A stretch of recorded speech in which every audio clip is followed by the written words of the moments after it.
Natural और organic की बात तो खूब आपने सुनी होगी और देखी भी होगी इस तरह का मॉडल, लेकिन वैदिक खेती का मॉडल आपने नहीं देखा होगा। तो चलिए हम आज आपको दिखाते हैं वैदिक खेती कैसे होती है। तो मैं प्रार्थना करूंगा गौ माता से कि सबको इस मॉडल को समझने में आसानी हो और इस तरह के प्रोडक्ट खा के उनका भी जीवन सफल हो। ओम प्रजापते स्वाहा।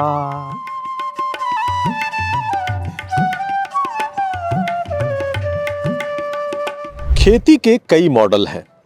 हमारे देश में प्राचीन समय से कुल 7 तरह के मॉडल प्रचलित हैं, जिनमें एक मॉडल वैदिक भी है। नेचुरल और ऑर्गेनिक की बात तो खूब आपने सुनी होगी और देखी भी होगी इस तरह का मॉडल, लेकिन वैदिक खेती का मॉडल आपने नहीं देखा होगा। तो चलिए हम आज आपको दिखाते हैं वैदिक खेती कैसे होती है और वैदिक तरीके से जब खेती होती है तो उसके क्या फ़ायदे हैं और किस तरह की फसल उत्पन्न होती है। तो हमारे साथ में है इस खेती को करने वाले, क्योंकि शुरू से ही जो वैदिक खेती के फ़ायदे बताए गए थे हमारे प्राचीन काल में कि किस तरीके से ऋषि और के द्वारा इस तरह के मॉडल बताए गए थे कि हम जो हवन करते हैं या हम तमाम मंत्रों का उच्चारण करते हैं उनका पौधों पे भी प्रभाव पड़ता है। उसी चीज़ को वर्तमान समय में स्थापित करने का काम किया है पूर्व डिप्टी एसपी शैलेंद्र सिंह ने। ये नाम कोई परिचय का मोहताज नहीं है। आज पूरे विश्व में इनके एक मॉडल ने पूरी धूम मचा रखी है। जो इनके नंदी रथ का मॉडल है उसको ग्लोबल पेटेंट मिला हुआ है और उस मॉडल का एक नया मॉडल भी बन रहा है, वो भी आप बहुत जल्दी देखेंगे। लेकिन आज हम जो मॉडल दिखाने के लिए लाए हैं वो वैदिक कृषि का मॉडल है। और किस तरह का मॉडल है खुद सुनिए शैलेंद्र सिंह की जुबानी। सर नमस्कार। धन्यवाद। और आपके माध्यम से जो आपके श्रोतागण हैं, दर्शकगण हैं, मैं सबको गौ माता जी की तरफ से नमस्कार बोलता हूँ। और मैं प्रार्थना करूँगा गौ माता से कि सबको इस मॉडल को समझने में आसानी हो और इस तरह के प्रोडक्ट खा के उनका भी जीवन सफल हो। जैसा आपने बताया कि वैदिक कई मॉडल हैं, 7 तरह के मॉडल हैं, जिसमें वैदिक मॉडल भी है। हम लोग वैदिक मॉडल की शुरू से कहते हैं, अपना कोई भी प्रोजेक्ट हो, इस पूरे प्रोजेक्ट को हमने श्री ग्राम धाम नाम दिया है। यानी श्री लक्ष्मी का प्रतीक है और ग्राम को धाम की तरह ट्रीट करके गांव में लक्ष्मी हम जब स्थापित करेंगे तभी होगा। और इसके पीछे जो हम लोगों ने अपना दिमाग लगाया वो पुराने अपने जो वैदिक समय में जो खेती होती थी उसको केंद्र में रखा। वैदिक समय में आप जानते थे गोधन सबसे बड़ा धन था। गौ संस्कृति के आधार पर ही सब कुछ होता था। ऋषि मुनि इन्वॉल्व होते थे, वो हमारे आज के वैज्ञानिक के समय समझ लीजिए, वैज्ञानिक थे वो उस समय के। और साइंटिफिक ढंग से भी आप देखिए, अगर तुलना करिए तो आज से 200-300 साल पहले पूरे वर्ल्ड की जीडीपी में हमारा 30% से ज़्यादा का योगदान होता था। और उस समय तो खेती हमारे कृषि मॉडल था, सब कुछ पूरे अर्थव्यवस्था हमारी गौ संस्कृति पे ही आधारित थी। तो हम वो जब मॉडल अपनाए थे तब हम पूरे वर्ल्ड जीडीपी में 30% योगदान दे रहे थे। आज क्या हो गया जो हम पीछे हो गए? तो उसके पीछे रीज़न हुआ कि कुछ पाश्चात्य संस्कृति के लोगों ने जो हम पे राज किया और उन लोगों ने एक अपने स्वार्थ के चलते हमको पीछे ले गए और दिखाया कि नहीं ठीक है, इनका कृषि और पशुधन जो मिला हुआ था उसको अलग कर दिया। आज हमारे यहाँ कोई पशुधन आधारित खेती नहीं होती है, कोई बछड़ा गाय बैल पालता ही नहीं है, क्योंकि वो उनके लिए हेडेक हो गया, समझ नहीं आ रहा हम क्या करें, सब कुछ इक्विपमेंट से हो गया। जबकि हमें इक्विपमेंट ट्रैक्टर की उतनी ज़रूरत नहीं है। आप 85% कहते हैं मार्जिनल फार्मर हैं, सीमांत कृषक हैं। कितनी जोत है उनकी? 1 एकड़, 1.5 एकड़, 2 एकड़। तो उसको एक ट्रैक्टर ले लिया तो करेगा क्या? तो उस चीज़ को रखते हुए वैदिक विजडम को हम लोग वर्तमान टेक्नोलॉजी के साथ जोड़ के और ये खेती में फिर से हम लोग उसको प्रयोग किए। जैसे हम बात करें, अभी आपने कहा कि हवन हम लोग करते हैं, अग्निहोत्र जिसको बोलते हैं, सूर्योदय और सूर्यास्त के समय करते हैं। देशी गाय का हमारा जो होता है गोबर का कंडा, उसको यूज़ करते हैं उपला। उसमें हम लोग अक्षत चावल अपना और देशी गाय का जो घी होता है, बिलोना मेथड से बनता है वैदिक विधि से, उसको हम लोग 2-4-5 बूंद यूज़ करते हैं। लेकिन उसकी जो शक्ति होती है, जो पॉजिटिव एनर्जी निकलती है, वो पूरे आसपास के 200-400-500 मीटर तक का एरिया एकदम से शुद्ध कर देता है और चार्ज कर देता है पॉजिटिव चार्ज। तो हमारे यहाँ उपज भी उसका बढ़ रहा है। अभी आप वीडियो दिखाएंगे, हमारे यहाँ उपज आप देखिए, फसल कितनी बड़ी है, उसके पौधे जो फल आ रहे हैं बड़े बड़े हैं, तना मजबूत है, इस पाले में भी बर्बाद नहीं हुए। देखते हैं इसको। तो ऐसी दशा में हम लोगों ने इस पद्धति को, वैदिक विजडम को अपनाया। अग्निहोत्र के माध्यम से हम लोगों ने इसको अपने यहाँ खेती में उतारा, और इसके पीछे एक नैनो टेक्नोलॉजी, जिसको आज लोग कहते हैं एडवांस साइंस में, वो है। नैनो टेक्नोलॉजी में आपने देखा कि एक एटम टूटता है तो कितनी एनर्जी निकलती है, ये परमाणु बम में आपने देखा। जी। तो वही चीज़ है, थोड़ा सा अक्षत यानी चावल लेके हम जब देसी गाय के घी के साथ करते हैं तो उससे जो एनर्जी निकलती है वो बहुत अपार होती है, हम समझ नहीं पाते हैं, लेकिन आप उसको मेज़र करें साइंटिफिक ढंग से तो बहुत ज़्यादा है। और उसी का नतीजा है कि ये नई तुरंत अभी बाहर की मिट्टी डाली हुई है और पहले साल ही फसल हम लोगों ने अच्छी ली। जो ऑर्गेनिक यानी इस खेती पर ब्लेम लगता है सामान्य रूप से कि उपज कम होती है, तो पहले साल हम लोगों ने 10% से ज़्यादा उपज लिया, आगे तो और बढ़ जाएगा 20-30%। तो ये भी हम लोगों ने ख़त्म किया। और इसका टमाटर का देखिए, आप देखिए इसमें सब, इसके टमाटर का साइज़ देखिए इस पाले में, और उसके बाद भी आप इस पर फोकस करिए टमाटर पे लाके, आप देखिए इनकी उपज, तो ये आपको खुद बताएगा कि हम कितने स्वस्थ हैं, तना कितना मजबूत है, ये सब है। इसमें कुछ कहने की ज़रूरत नहीं है, साँच को आँच नहीं है। आप सेम है, सेम दिखाइए आपको सेम का कि कितने इसके जो फली है बड़ी बड़ी सी दिख रही है। आप ये देखिए, और भी हैं, ये लटक रही हैं, गुच्छे में है, तमाम इस तरह और भी जो बड़ी बड़ी फलियां हैं सब दिख रहे हैं। तो कहने का जो तात्पर्य था कि ऑर्गेनिक खेती पे ब्लेम लगता था, उपज कम होती है, वो भी ख़त्म किया हम लोगों ने। साइंटिस्ट लोगों ने आके भी देखा और कहा कि नहीं, वाकई में। अब आप इस सेम की फली को देखिए, साइज देखिए, इसका साइज देखिए, आप खुद अपना बताएगा कितना ये स्वस्थ है।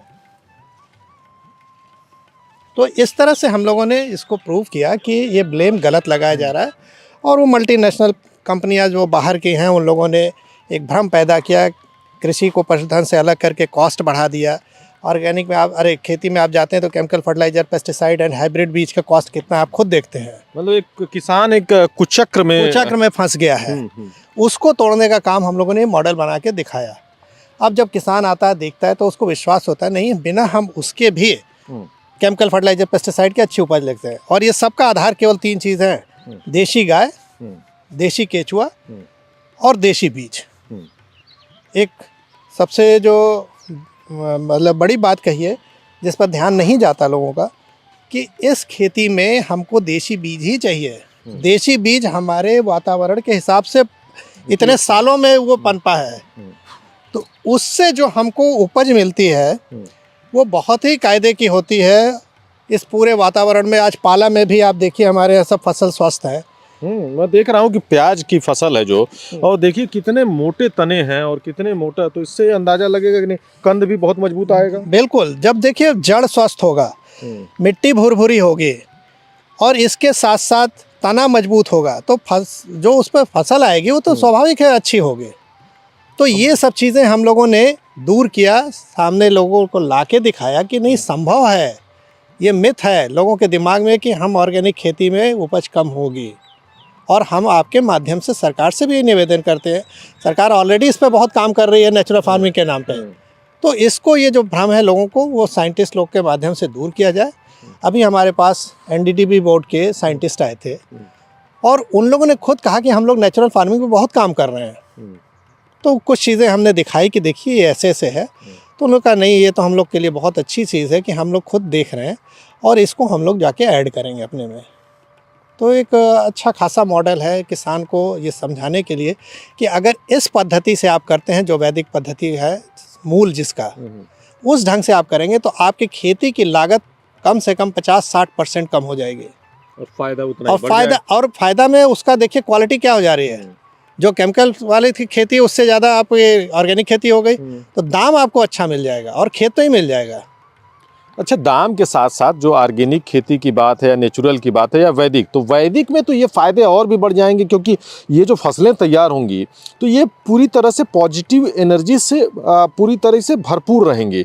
और हाँ, हम जब उस चीज़ को ग्रहण करेंगे तो हमारे स्वाद से लेकर हमारे सेहत में भी उसका बड़ा फ़ायदा होगा। बिल्कुल, आप जब अच्छा उपज खाते हैं, अन्न खाते हैं, जैसे एक कहावत है ना, जैसा खाए अन्न वैसा होए मन। तो हम जब अच्छी चीज़ खाते हैं तो हमारा मेडिकल एक्सपेंसेस जो हैं वो बहुत कम हो जाता है। आप देखिए कि इस खेती में हम लोग कॉस्ट कम करने के लिए यहाँ निराई गुड़ाई और जुताई का भी खर्च बहुत बचाते हैं। अभी परमानेंट बेड मैंने बनाया, आपको दिखाते हैं परमानेंट बेड। अब इस परमानेंट बेड बनाने में आप देख रहे हैं ये ज़मीन से 1 फीट ऊपर है जी। ज़मीन से 1 फीट ऊपर ये बेड है और 2 फीट नीचे तक है। इसमें हम लोगों ने नीचे पूरा खोद के इसमें लकड़ी बिछाई है। इसके ऊपर हम लोगों ने खाद, आप ऑर्गेनिक देख रहे हैं हमारे यहाँ सब पड़ा हुआ, देसी गाय का गोबर का, वो सब डाला और 1 फीट ऊपर रेस कर दिया जिससे कि ये बारिश के पानी मोनी में डूबे ना। तो ऐसी दशा में जब हम इनको बनाते हैं तो ये 5 साल के लिए परमानेंट बेड हो गया। और इसमें हम केवल बीज डालें, फसल लें, फिर उसको काट करके दूसरा बीज डालें, फसल लें। 5 साल तक आपको इसमें जुताई निराई गुड़ाई सब कुछ नहीं करना है। आप देखिए अभी कुछ जगह हमने काट दिया है, नया लगा दिया है। अब देखिए ये फलियां देखिए सब क्या क्या है, किस तरह से है जी। तो ये चीज़ें हम लोगों ने दिखाया कि जुताई निराई गुड़ाई, केमिकल फर्टिलाइज़र, पेस्टिसाइड, हाइब्रिड बीज, ये सब का जब खर्च हटाते हैं ना तो 60-70% तक आप एकदम कम कर देते हैं। तो ये वैदिक मॉडल के फ़ायदे हैं क्योंकि इसमें खर्च बहुत कम है और खर्च के साथ साथ अगर देखा जाए तो इसके बेनिफिट्स बहुत ज़्यादा हैं। और ये मॉडल बहुत कम देखने को मिलता है, लेकिन इस मॉडल को भी जो एक पूरी तरीके से विजुअल किया है, दिखाया है कि किस तरीके से एक वैदिक खेती होती है, ये सबूत है क्योंकि ये पौधे बता रहे हैं कि किस तरीके से इनकी ग्रोथ हो रही है। आप देख सकते हैं कि प्याज के ये पौधे हैं, ये इतने स्वस्थ हैं और इसमें जिस तरीके का प्याज का कंद निकलेगा वो निश्चित तौर पे बहुत बड़ा होगा। तो ये पॉजिटिव एनर्जी से ओतप्रोत है और कहीं न कहीं तो ये जब उस तरीके से होंगे तो इनका प्रोडक्शन बहुत ज़्यादा होगा। और ये किसी भी रासायनिक खाद से इतना संभव नहीं है क्योंकि आप प्याज जो खाते हैं नेचुरल रूप से वो रासायनिक खाद के ज़रिए महाराष्ट्र, राजस्थान या हम मध्य प्रदेश से आती है और उनकी स्थिति आप देख सकते हैं। तो ये ज़्यादा स्वस्थ है और ये अच्छा एक मॉडल है। अच्छा, दूसरी चीज़ है सर कि जिस तरीके से आपने इस तरह का मॉडल बना रखा है, आपने दिखाया कि नहीं ये लहसुन भी है और ये अभी इस तरह के वो बना रखी हैं आपने, मचान जैसा बना रखा है। तो इस पे किस तरह की सब्जियां लेने वाले हैं आप? अभी तो जैसे पिछला हमने लिया, इस पर तरोई लिया, लौकी लिया, कद्दू लिया, इस तरह की चीज़ें लिया, भिंडी उंडी। अब जो गर्मी के फसलें आ रही हैं वो हम लोग इस पे लेने जा रहे हैं सब्जियां। तो जो सीजनल 5-7 तरह की सब्जियां होती हैं वही चलती हैं। कुछ चीज़ें कॉमन होती हैं, आलू प्याज लहसुन टमाटर तो कॉमन है, वो तो चाहिए। तो वो आने वाली सब्जियां इस पे सब हम लोग डिफरेंट लेने जा रहे हैं। अच्छा, पेस्टिसाइड के बदले आप क्या करते हैं क्योंकि कीड़े बीमारियां लगती हैं फसलों में, तो उसका आप कैसे बिल्कुल सही कह रहे हैं। हम लोग जो अपना खाद है वो खुद बनाते हैं और हमने कहा ना कॉस्ट कम करना है तो कोई चीज़ बाहर से नहीं खरीदना है। किसान का पास जो है अपना उसी से हम बनाते हैं। इसमें जैसे हमने बनाया कि आपने जो अग्निहोत्र देखा तो इसका जो राख है उस राख को पानी में मिला के हम ऊर्जा बढ़ा देते हैं। अणु जल, ऊर्जा जल, द्रव्य रसायन, उसके साथ साथ हम इसमें जैव रसायन, उसमें भी खट्टा और मीठा दोनों जैव रसायन, इस तरह की चीज़ें बनाते हैं। और गाय के गोबर गोमूत्र का भी उपयोग करते हैं। तो अपने आप जो इसका पेस्टिसाइड का काम भी होता है और साथ ही साथ जो जड़ों को विकसित करने के लिए चीज़ चाहिए, फूलों को समय से आने के लिए चाहिए एंजाइम्स, वो सब इसमें मिलते हैं और फल आने के बाद उनकी ग्रोथ भी अच्छी होती है, वो भी सब करते हैं हम। तो ये पूरा एक सेक्शन हम आगे चल के आपको दिखाते हैं कि डिफरेंट ये हमने रसायन बना रखे हैं। जी। प्राचीन समय में जिस तरीके से अग्निहोत्र मतलब जो कहते हैं हवन करते थे, उसका एक महत्व दिखाया गया कि हवन करने से जिस प्रकार से हमारे घर में पॉजिटिव एनर्जी का वास होता है और नेगेटिव पूरी तरीके से नष्ट होता है, उसी तरीके से खेती में भी इस तरह का अग्निहोत्र काम करता है। और ये अग्निहोत्र यहाँ पर रोज़ होता है, सुबह शाम, सूर्यास्त और सूर्योदय दोनों के समय। देख सकते हैं ये देसी गाय के गोबर के उपले हैं, ये देसी गाय का बिलौना घी है और अक्षत यानी चावल, इनका उपयोग करके ये सुबह शाम एक मंत्र के द्वारा उच्चारित किया जाता है और ये फिर तैयार होता है। और इससे जो एक करीब 200 से 300 मीटर के रेडियस में एक पॉजिटिव एनर्जी का संचार होता है। तो ये होता है, फिर इसके राख से ऊर्जा जल बनाया जाता है और जिसका सिंचाई में उपयोग किया जाता है। तो हमारी जो जमीन है, जो धरती माँ है, वो ऊर्जावान हो जाती है और फसलों पर इसका पॉजिटिव असर होता है। तो ये इसका फायदा है। धर्मेंद्र सिंह, किसान तक, लखनऊ। अगर ये वीडियो आपको पसंद आया है तो इसे लाइक ज़रूर करें। अगर चैनल अभी तक सब्सक्राइब नहीं किया है तो कर लें और नोटिफिकेशन पाने के लिए बेल आइकन भी दबा दें।